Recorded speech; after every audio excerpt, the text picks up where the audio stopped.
regressor of the fallen family. Chapter 19. A month and a half of persistence. 1.5 months after tirelessly pushing the elderly dwarf, Hammer completed the work 2 weeks ahead of schedule, producing not only the ordered crossbows, but even a surplus of 100 extra pieces. Exhausted by his effort, he lay sprawled out, declaring a temporary strike. Of course, Logan received this news with satisfaction. The very next day, Logan immediately went to find the mercenary troop. The mercenaries, initially perplexed by the sight of the small crossbows, were left speechless after witnessing a demonstration.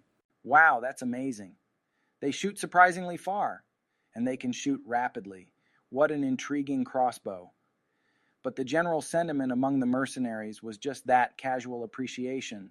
However, there was someone who recognized the weapon's true value at once. Whoa. Kai shuddered at the thought of his 300-strong cavalry armed with these repeating crossbows, envisioning the devastation they could bring upon the battlefield. This was a weapon that could endanger even those at a knight's level if not adequately prepared for. With that realization, Kai couldn't help but applaud. Impressive. This must be what you had in mind when you spoke of a crossbow-armed cavalry unit. The incongruity he had felt when he was asked to demand rigorous training for a unit that seemed to lack practical efficiency had now completely dissipated. And don't even think about trying to pry open the crossbow's cartridge or magazine. They're designed to break if forced, Logan instructed, ensuring their design remained secure. Of course, a weapon capable of such power must have complicated mechanics. Ironically, it was quite the opposite. The crossbow was surprisingly simple, hence the additional security measures. Sooner or later the design will spread, but leaks can't be tolerated yet. And at least not until they overcame the upcoming territory wars and expanded their power. To this end, even the craftsmen enlisted to aid Hammer were only assigned to create parts in their own workshops, and there were no plans to produce more crossbows than the mercenary reserve. Just the mercenaries alone would suffice to overcome the territory wars. Even if more weapons were to be supplied, they would only extend to the level of the knight order. Of course, whether the knights will choose to use the crossbow is another matter, Logan mused with a half smile as he set limitations on who would receive the weapons. While providing all regular soldiers with the new weapons was impractical due to time and budget constraints, even if possible, the risk of information leakage was a greater concern. Once the mercenary training is complete, Logan's material preparations for the territory war would be nearly finished. Yes, nearly. Only the final phase remained. We'll need to verify its effectiveness. Pardon? Prepare the mercenaries, arm them with the crossbows, and prepare to march out. We'll clean out every monster we encounter up to the foot of the southern mountains. What? But that's... Does it seem impossible, even after what you've seen? While most monsters lurking below the mountain were low tier and not worth mentioning, perhaps it might be possible. It's not about possibility. We have to do it. Otherwise, there's no point. Kai, who didn't grasp Logan's intent, was met with silence instead of an explanation. Shortly after, "Let's go! Hing!" The mercenaries, armed with the new weapons, left through the gates to test their firepower. Do. As the mercenary troop charged across the plains with the rough sound of horse hooves, a horde of about 100 crawlers spotted them and scattered in fright. Just a few months prior, it took ages to clear out such a group of low-tier monsters. Kai, spotting the horde, shone with excitement, raised his fist high and then spread his palm wide. Simultaneously, the mercenaries, previously in 3 rows, dispersed horizontally. Fire! Shush. The arrows launched by the mercenaries, now in a 2-line formation, descended upon the fleeing crawlers with much less noise than the old crossbows. Kick! With just 1 volley, the majority of the crawler horde that reached about 100 had been decimated. The few lucky survivors soon fell as porcupines under the ensuing second barrage. Despite their numbers being a mere third of the mercenary force, they annihilated the swarm of monsters in barely 10 seconds. Even an encounter with a knight's order would have taken longer to resolve. Heartened by the outcome, the furthest back, Logan brightened noticeably. However, those most astounded were the mercenaries who wielded the weapons themselves. Almost no recoil. The range is farther than I thought too. Mine went through 1 creature and lodged in the head of a second. Yet their achievement wasn't over with that one instance. Under their persistent employer, The mercenaries swept through every subsequent monster horde they encountered as they galloped southward. Cries of monsters echoed across the fields, and eventually they started to recede like waves to avoid the mercenaries' approach. The group of 300 created a reverse monster wave that shook the wilderness of the McLean territories south. The heir's mercenaries, open the gates! What on earth are they doing at this hour? Right, the south is barren because of the monsters. There's not even a pioneering village. Shh, even the heir is with them. As the day gave way to twilight, the soldiers at the McLean outer wall hurried to open the gate for the returning mercenary troop, though they complained under their breath. Of course, with the territory's heir at the forefront, they dared not voice their gripes openly, but the sentiment was not lost on the mercenaries. Yet the mercenaries paid no mind to the soldiers' reactions. Ha! This thing. From now on, you're my prized possession number 1.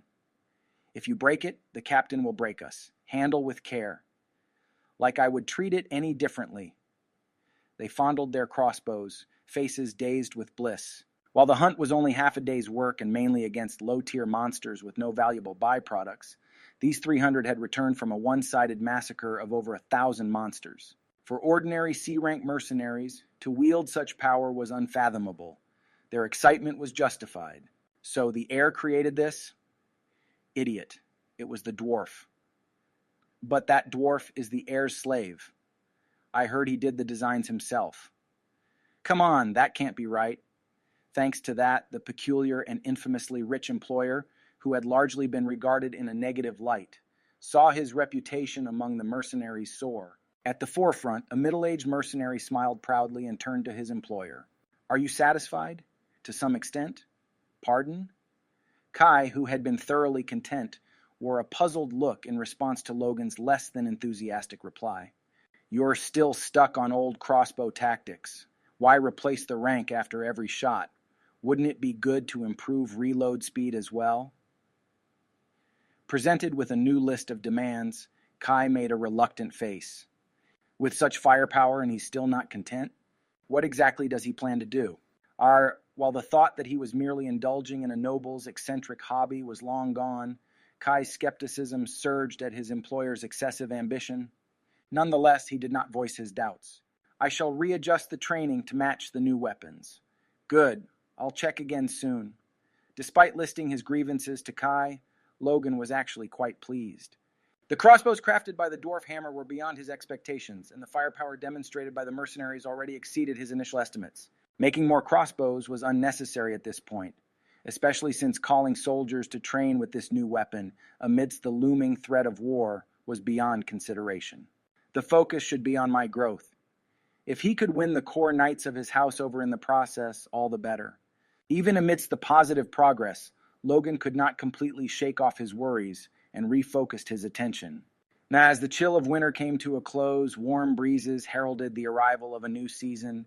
The tales of the mad heir and the genius second son, which stirred controversy throughout the household, had quieted down, especially since the heir had stopped creating new issues. However, the opinion that the talented second son would eventually take over the territory started circulating publicly, though it was unclear where the rumors originated.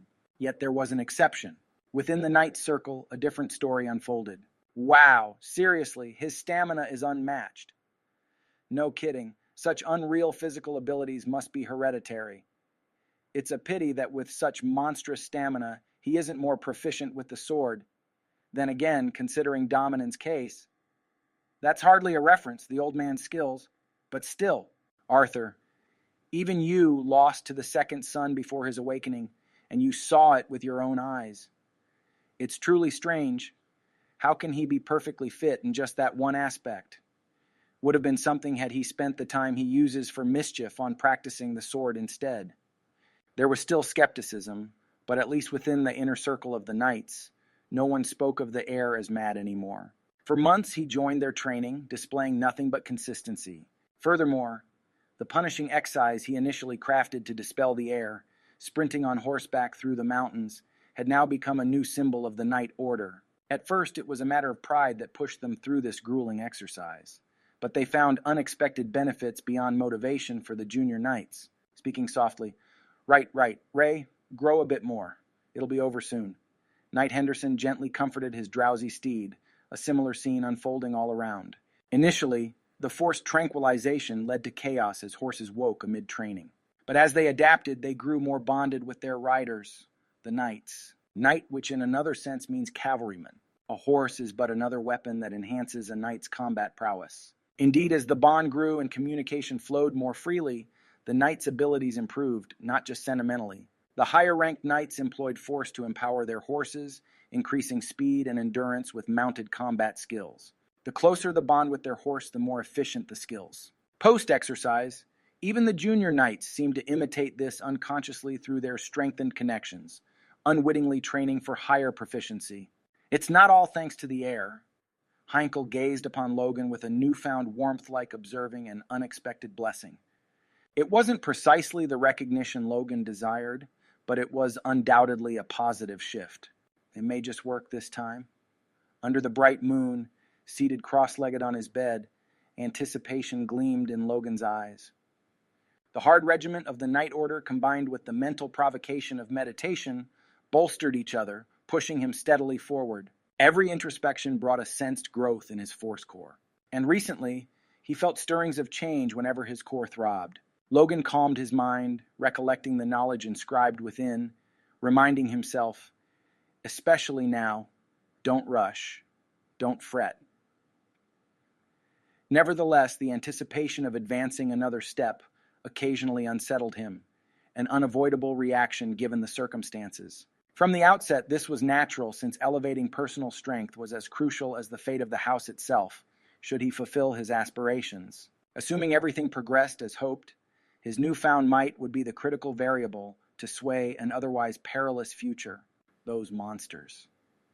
Logan recalled the superhumans of his former life, aura masters and archmages, who alone could turn the tide of battle.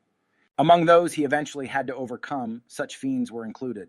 I must become stronger, surpass even the limits of my talent and efforts. Fortunately, he had knowledge of an arcane method, the sword of the spirit, and there remained time. With my next step in growth, even the odds of the territory war could shift.